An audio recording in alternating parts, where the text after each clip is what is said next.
Départementale FO de Sèvres appelle avec les organisations syndicales CGT, FSU, Solidaire, ainsi que la Ligue des droits de l'homme, soutenue aussi par la Libre Pensée 79, en mobilisation pour le retrait du projet de loi sécurité globale.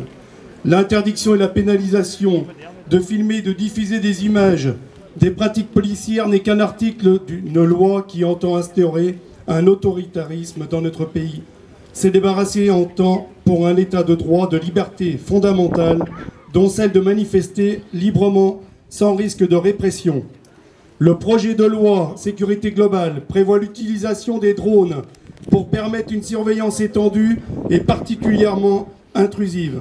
Il prévoit également de faire des économies en déléguant aux agences de sécurité privée des droits d'intervention jusqu'alors réservés au corps militaire.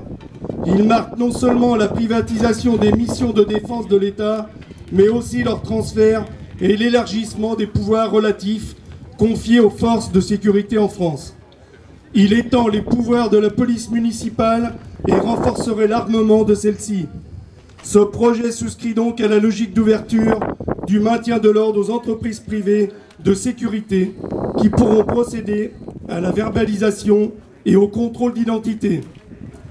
De plus, les décrets parus le 4 décembre, sans débat public, veulent ficher les personnes selon leurs opinions politiques, convictions philosophiques et religieuses, leurs données de santé, leurs déplacements, leur appartenance à des associations ou des organisations syndicales.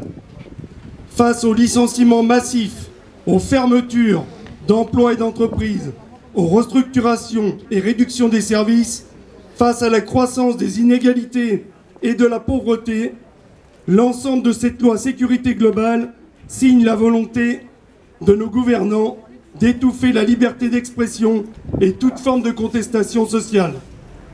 Ces atteintes aux libertés, plutôt que d'entendre les revendications de nos organisations tentant de les étouffer, sont un pas de plus majeur qui voudrait remettre en cause même le droit syndical de se rassembler, de s'organiser et de faire valoir ses positions. Il est donc fondamental de faire savoir aux députés qui, dans notre département, partagent et soutiennent ces textes. On soutient tout.